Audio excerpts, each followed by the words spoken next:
Hey, this is Coach AK. Have you found yourself in a rut and wanted to get to the next step in really improving your life? Have you faced adversity? Well, if so, I think we're all going to get to that point in our lives. Today on the show, we have Anthony Trucks, author of Trust Your Hustle, A Life Forged by Fire. Now, Anthony Trucks has an amazing story and also has an accomplished background. 3 times in the NFL, also the owner of Trucks Training, and is an international speaker. He's going to be talking to us about overcoming adversity and living the life we want to live. Anthony Trucks, how you doing today? I'm doing very well. How are you? Man, I'm doing good, doing good. Now, Good. now, Good. now I know you're a busy guy, so really appreciate you taking the time to speak with me today, and also give valuable advice to all the parents, coaches, and athletes out there. Tell me a little about your background. You're the author of Trust Your Hustle, A Life Forged by Fire. Where did that title come from? Tell me a little bit about that book. The title came randomly in a meeting I had when I used to own a gym, and I had huge retreats with a mastermind group, and it popped up, and I didn't do anything with the name for a couple years, and then I got to a point in life where some things had kind of transpired, and essentially I had to apply the concept of trust your hustle to my life, and I got to the point where I realized I wanted to kind of shift my career from what I was doing, which was owning a gym and kind of be in the fitness world, to reaching more people. I'm in a parking lot because part of my job entails me now traveling all around, so I kind of stop where I can to do meetings like this. So I happen to be about 6 feet from a car.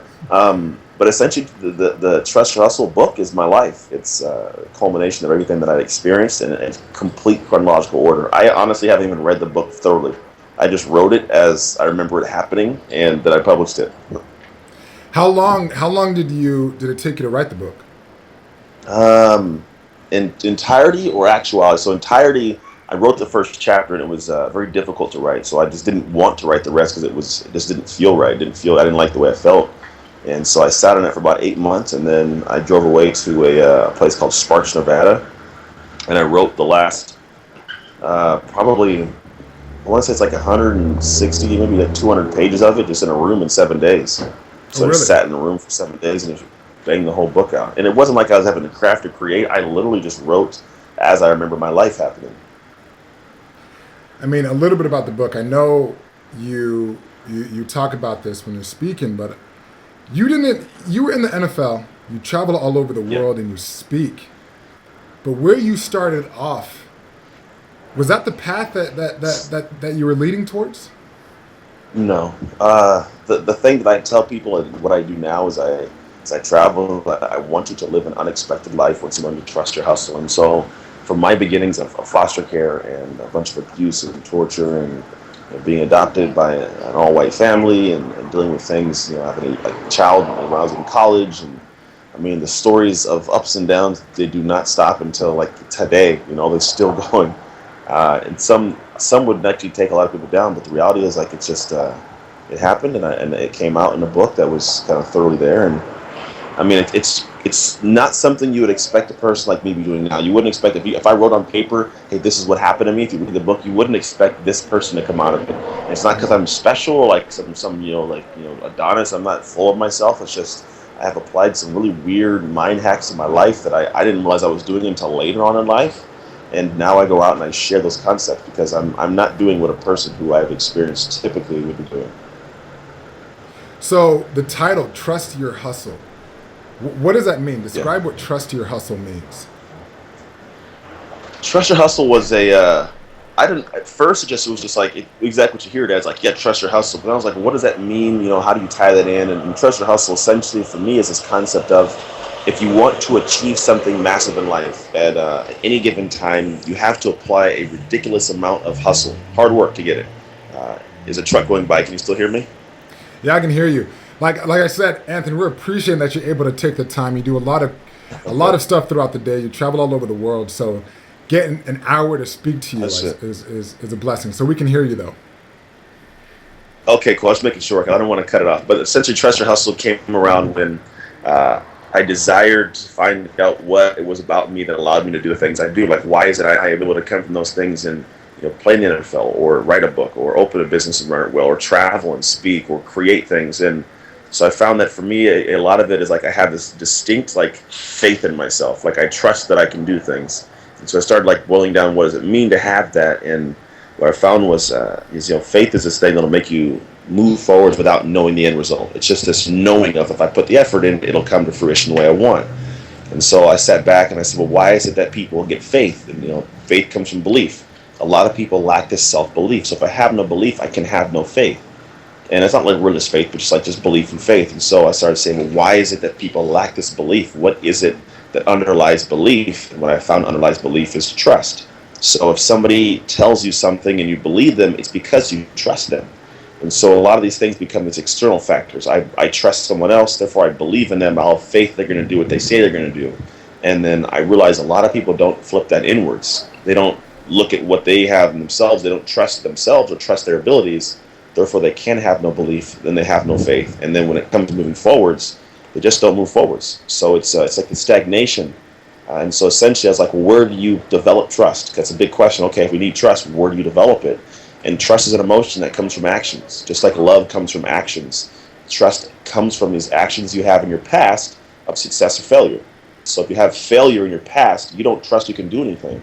But if you had success in your past, to be able to have some trust in your abilities, that leads to belief in yourself, that leads to a faith in yourself. And so essentially I was like, well, how do you have success? That's the next question. How do you have success in life? And what I find is you have to have a really deep, like what they call why. Like, ever heard like what's your why? Like people heard like what's your why? And for me, I feel like the why is this arbitrary surface answer. So if I ask you, why do you do this podcast? You'll give me, and it'll come out quick. And what I found is that reason typically isn't the one that'll make you do it when you're sick, you're tired, you broke your leg. Like, right. It's not going to make you do something when it becomes time. And you need to have that kind of drive to get the successes you need to have to build trust. And so what I found was that deep intrinsic driver is the one that is so heavily rooted and so deep that it's truly embarrassing to speak out loud in public. And it takes a lot for people to get there. But once you get to that one that's like, oh crap, I don't even want somebody else to know that drives me, that's the one that'll make you move past literally every single obstacle that comes up in your life. And you'll keep pushing, you'll move past, you'll have success, you'll build trust, you'll build belief, you'll have faith, and then you can trust your hustle. No, it makes perfect sense. I remember when I was in college at the University of Oregon. Me and Anthony actually, he was a football player at the University of Oregon. I ran track and field. And I remember my why, especially when we got to nationals, was for me, I wanted to be, top in the country. But ideally, when I had to ask a few reasons down in the why column, was I was doing it for my parents. And I realized that 6 kids in college, we didn't grow up very rich.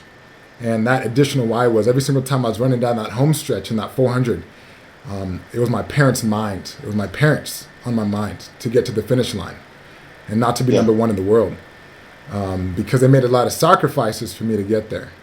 So that why makes so much sense. So what would you say understanding that why or something else is the reason that holds most people from reaching their dreams? No, it's a combination of a bunch of things. I think the two most predominant factors are, because you could have drive. A coach in college of mine used to say, effort without focus is wasted effort. So if I have this drive and I'm working because I know my why, but I have no path in place or no clear-cut direction to get there, I won't move.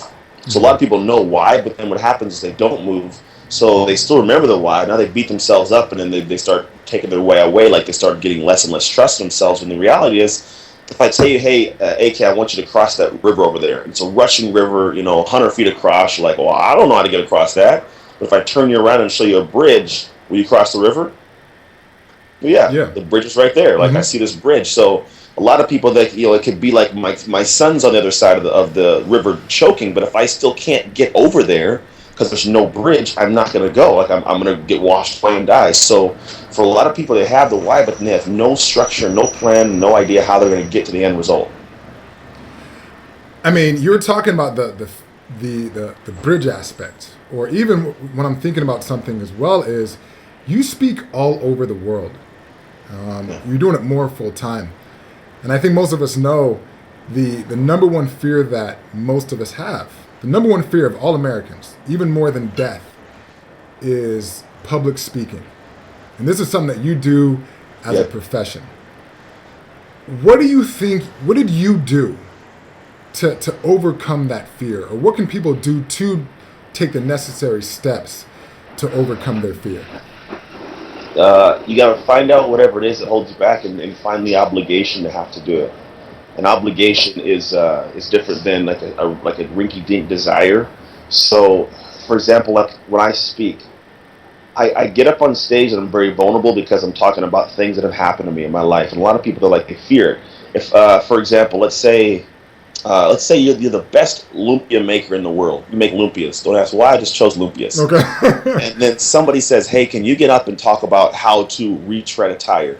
Well, if you get up in front of somebody and you know how to do that, you're like, "I don't know how to retread a tire." You're gonna be nervous. Mm-hmm. But if you understand like a lumpias, and say, "Hey, I want you to tell me how to make lumpias." Oh, I'll tell you, and they'll go nonstop about lumpias because they know about it. It's this competence. They know something, so they gain this confidence. So when I get up on stage, I'm very competent about what it is I'm talking about because it's me. But on top of that, to get over that, also that fear of the unknown is, I don't feel like the story I have to share is something that I can choose to give or not to give. It's an obligation for me to share it with the world because people benefit from it. I get emails literally that say, "You saved a life today." That was all I got in the heading last week. One of them was, "You saved my life today." Mm. And so for me, it's like I don't have the choice to share the story. It's not like I kind of want to today.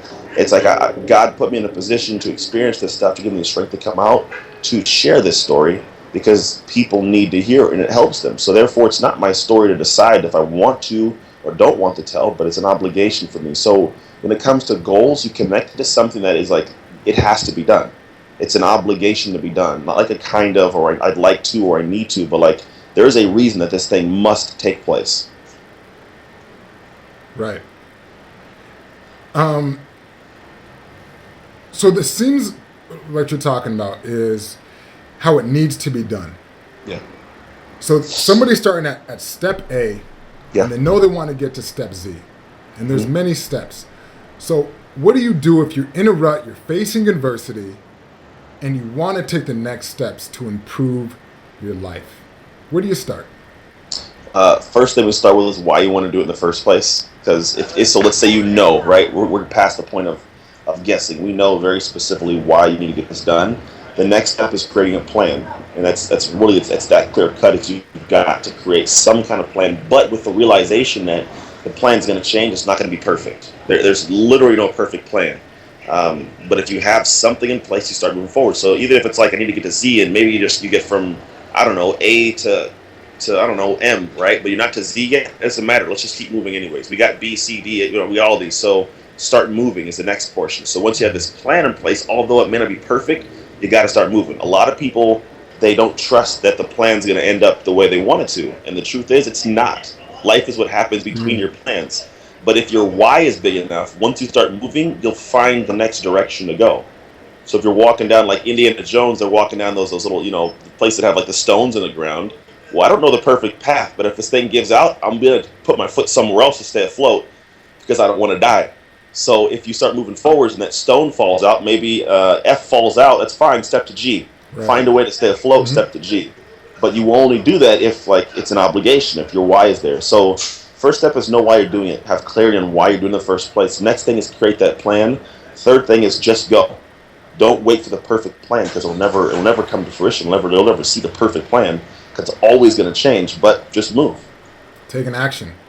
Just go. It's important. I mean, I work with a lot of high school athletes, parents and coaches, and you've gone through that system. You've gone through the high school system, the college system, the professional, playing professional football. And you can now look back on it. What do you think has been the biggest contributor to your overall success? Success. Success is my biggest contributor to overall success. So I take it back to the whole concept of why. And I don't mean massive success. I mean success like getting up in the morning and going somewhere. There's times where I'm like, I don't really want to go. But I get up, I get dressed, and I get there, and then I meet somebody that if I hadn't have met them, I wouldn't get the next job, So it's like that little success of just getting up and getting there is a success. So when you have those little ones in place, those are the biggest thing for me to say, well, I got this success, because of the last 50 successes I've had. Right. I mean, it's that success story is rare in some ways. You hear about the stories of these professional athletes that have made millions of dollars, that have blown it, that do not effectively transition. I think we heard about a situation of a basketball player, David Harrison from the University of Colorado, who's working at McDonald's. Yeah. And he broke, troubled athletes. You have Allen Iverson, all these athletes. What do you think is the challenge to a lot of these professional athletes once they leave the ranks to effectively transition into life? That's a good one. I mean, I dealt with the same thing. The problem is you have to find out who you are without the sport. For me, like I get done with football, and I'm like, I'm Anthony Truck's a football player, but I'm not playing football anymore. So I didn't know who I was. The driving force for a lot of things was removed because I've now spent the last 12 years of my life developing and honing this skill to be the best in the world at something that no longer applies to anybody else's jobs in the world besides that one. And so what I had to do was step back, and one biggest thing was drop my ego. I had to realize that at the end of the day, I'm a human being just like everybody else, so no job is below me. The next thing I had to do is I had to realize that I'm still a good man without the game. Like I can still do great things, still be a great father, still people who look up to me. Like I tell a lot of people, you are someone to someone. So I was still someone to my son, to my wife, to my mom, to my dad, and so I couldn't just sit there and say, well, I don't know what to do now, and just bottle my head. You know, I had to realize that I had to realize that there was a bigger picture besides what I was doing, and then explore. Because for me, I was just doing sports. I didn't explore the world to see what else I was passionate about. And so I bottled up because I didn't know what it was, and I just didn't want to venture out or look stupid because I'd been taught in my career, you know, my sports career, don't look bad in the field. You know, it'll transition to not being, you know, to being cut. So in the regular world, once you get out of sports, like you need to go venture out with the opportunity to potentially look stupid, to learn, to see what you're good at, what you're not good at, and where you stand. And once in a while, like you're lucky, not once in a while, but a lot of the while, if you put yourself out far enough, you'll happen upon it. You'll find something that you'll find you were blessed to do, and you were built to do. Like I am built to do what I do now more than I ever was built to play in the NFL. Wow. So I mean, obviously, you know, hindsight is 2020. Yeah. Looking back, if you were talking to the high school Anthony Trucks, what advice would you give him? Start a blog. I'll get people to follow you because you can make a living later on. But the high school Anthony Trucks, I don't know if I would tell to do much different, man. I was value-wise and concept-wise of how I lived my life and pretty consistent, similar to, well, I don't have any skeletons in my closet, thank God. I've done no crazy, stupid stuff. But anything I have done, I've been really honest about it. But high school Anthony Trucks, if you're saying athlete progressing forward, it's realize that this is it's a learning, it's like a class. You may play in the NFL, but it just means you got your doctorate in football. You got to learn, and so you're at some point going to be done with that, and you can't act like a fool all your life and get tattoos on your nose. It's just not going to look right. So realize that as you're progressing through, you're going to meet people, you're going to learn things, watch how the business operates, watch how people interact, because when you get done, you're going to go into this world, and I say this world, the one outside of sports, and you will have these amazing intangibles that you won't even realize you have. Like, you'll honestly forget the stuff you know. And what happens is you don't realize it, but when they put you next to somebody else who hasn't experienced what you've experienced, gone through what you've gone through, learned it, they will pale in comparison to what you know, but you won't even realize it. So I would say be cognitive of the fact that you understand how to push past adversity or adversity. So it's like you see these problems, like you can get through them. Be able to realize that you understand how to communicate with people, how to take constructive criticism, how to compete, how to say I lost, like how to be a good loser, like, you know, how to be humble, how to be able to even lean on a teammate, because some people are all like information whores and they want it all to themselves, but you know, a team works with you leaning on somebody else, like all these things that teams in sports, even if it's not a team sport, you know, just realizing how people do it. It could be a coaching, like how the coaches lean on each other when you're playing an individual sport like track, like you did. But if you see those things and you realize, like, hell, I have a good base in that, then you can pull from that and feel a lot more confident about your abilities to pursue a different career when you get out of the sport you're playing. So overall, then, what are you most proud of? What are you most? I didn't go bankrupt. Let's say 75% of NFL players go bankrupt within 3 years. I didn't go bankrupt was huge.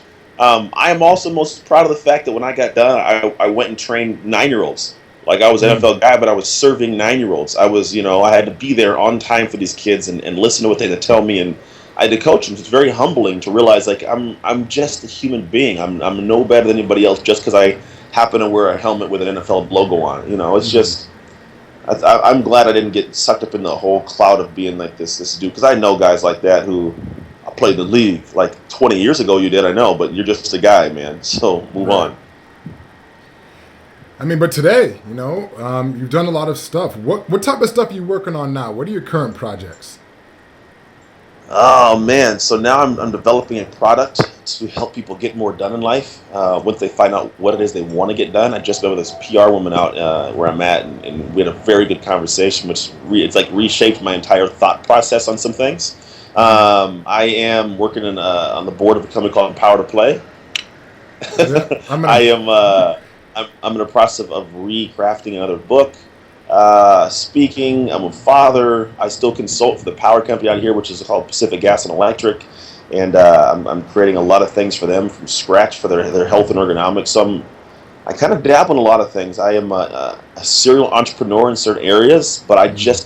I like to express myself. To be honest, it all boils down to I like expressing what I'm good at. So if I'm good at talking to people, I talk to people. If I'm good at creating stuff or doing fitness or communicating or teaching, I like to do that. It doesn't matter what capacity. If somebody asks me to find out how to teach someone to buy a pair of knitted socks, like I'll figure it out just because I want to Mhm. see if I can. And so it's a matter of can I express myself in a certain capacity, and then I'm able to be smart enough to know I have to be smart. So I learn from everybody. I don't cut people off. I don't shut doors. I learn, and then from there I can match my skills with my wit and my knowledge, and I create ways to make it like monetizable, to where I can actually make an income from it. So by the time you take your last breath on Earth, what is something that you really want to accomplish? What's still on I your want to bucket have a list? humongous funeral. Mm.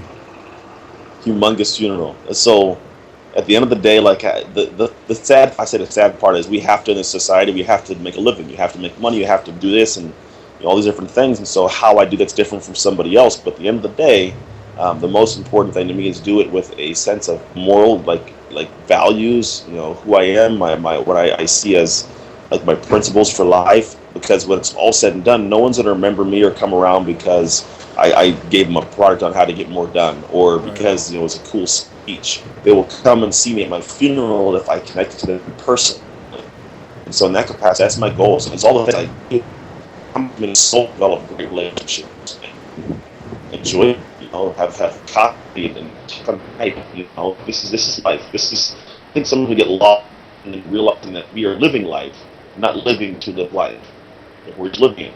But we're always in the capacity, like, I gotta get this, I gotta get this, but then my life will be okay, or then I can have this in life, but in the moment of it now. So I appreciate what I'm doing now, and in moments I appreciate my expression to create better life moments later. Right. I mean, you're to do that, to touch the lives you want to touch, to to build the businesses and make the impact that you want to have on the world. You're a busy guy. Like I said, we're having a conversation as you're at a Starbucks, moving from point A to point B. How do you find your balance? How do you find Uh, your balance in life? I don't know, man. I don't know if you ever find balance. I think it's sometimes I'm on one side of the teeter totter more than the other one. The balance is to be where I'm at when I'm at. So when I'm at a place mentally, I'm there mentally, and that was the biggest thing for me is realizing that if I don't get something done right this very moment, the world's not going to end. Hmm. And so the balance comes from momentary decisions. Like when I'm in the moment, when I go home and I'm on this call, I'm going right back to my house, and then I'm essentially going to be with my kids. And so I could sit in that in that time frame with my kids on my computer, trying to make this product I'm trying to make, or create something new, but I'm not there. Like I'm there, but I'm not there mentally, and I'm decreasing the value of that moment. And so I think for me, it's just appreciating the exact moments I'm in, and the balance comes from shutting my brain down and focusing right where I'm at when I'm there. Okay. So just living mindfully, appreciating the moment. Yeah, yeah, Um, and I think for a lot of us, we're always trying to live in the future, or yeah, we can't let go of the past. But the way that we define our future is how we act in the yeah. present. Exactly, it's true. So we got to appreciate the time that we have now. So what's next for you? What's the next thing on your list? What are you working on now? Like the very next thing. The very next thing is to get this product created because it's something that I run a couple different worlds. I'll say worlds because there's a bunch of them. There's a world for people who make sandals. I don't know it, but there's a world that exists there. So in the world I'm in now, it's like personal development and helping people with things that I can create from research I've done. So at this very moment, the next thing is to finish this thing I've been making to give to people to allow them some structure, how to like better structure their life, like how to get more things done. That's it. People want to get more done. I talk to people all the time about what we're talking about. How do you pursue a goal to get success, whatever it is you want to do? And what I find is a lot of people are like, yeah, I want this. I don't have the time. And one of it's what's the perception of their time, and two, it's using the time when they have it, not thinking about what they're going to do when they have time. So we can sit here all day and be like, yeah, at some point I got to get this done. I don't know how I'm going to get it done. Maybe I'll do this, and like we're going to spend the next hour thinking about how, or I just say, damn it, I'm doing it, and I just do it. And so for me, I don't spend much time thinking about what I'm going to do. I just pick something and roll, and that's part of kind of how I want to teach people to do things and how to use tools to structure up and develop habits for yourself. People have horrible habits, and if I can get the power of a habit, which is you do something almost unknowingly and honestly effortlessly at some point, if I can help you establish and create good habits of productivity to get things done for your life with a good end result, it shapes things massively for people. It changes people's perspectives on what they're doing. It changes their relationships in life. It changes like their ability to climb the ladder they're climbing. Like if you can get stuff done, you'd be surprised at how much more like stuff you were able to achieve and accomplish. Right.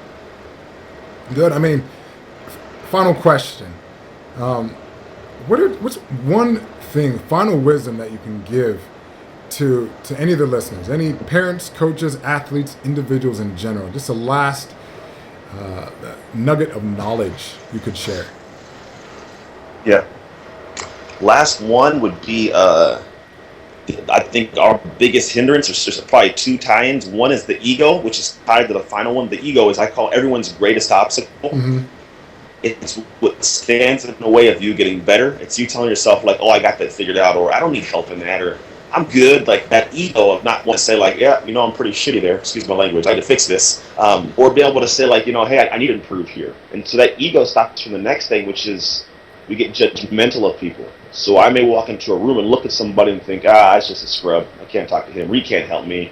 And I found that those judgments affect the way you perceive someone's information, affect the person you may talk to in the first place. I believe that right now I've sat here and there's probably been 5 people that have walked by me that have the answer to a problem I may have now or in the future that could literally change my life. And if my ego gets in the way and thinks, I don't need their help, I won't pursue the conversation. Or if I judge them and say, they're just a nobody, I never have the conversation, I never learn that, I never get any better. And so for me, I think the biggest one is as people, we judge the person, we judge what they do, we judge what they've decided to do with their lives. Sometimes people aren't doing what I would view as being my version of great. Are they any less great than me? No, because their scale is relative. They're a different version of great. But if I judge them upon my scale, then I never let their insight into my life to help better me. Mm-hmm. Yeah, I think there's so many people on the streets that we could get like nuggets of knowledge from. But we only think, if you're not making $1 million, if you're not here, if you're not there, then I'm not even going to listen to you. But we could get some of the best advice from the person sitting next to us at the bus stop, in the grocery store, but we never take that time to connect. So thank you for that. So I just want to appreciate, Anthony, for you taking the time in your busy schedule to share your thoughts, to share your story, and give us advice and tips to overcome fears, to how to handle adversity, how to improve our life. You're a great resource, and I thank you for everything that you've done. And you're only in your early 30s. You still got 60 more years to change the world, and I'm pretty sure they're going to need a stadium for your funeral. So I just want to say thank you for that, man. Yeah, no problem, man. Thank you. Okay. So I just want to say this is Coach AK with AskCoachAK.com, the leading resource in maximizing athletic performance in college recruiting. I just want to say one thing, Anthony, kind of forgetting about this piece is, where can somebody find where you are, order your book, hear about some of the stuff that you're doing? You can go to anthonytrucks.com. Information is on there. I mean, the website's my website. There's also a blog that's tied to my social media and the videos I put every day, and I put videos out every week as well. So it's all there.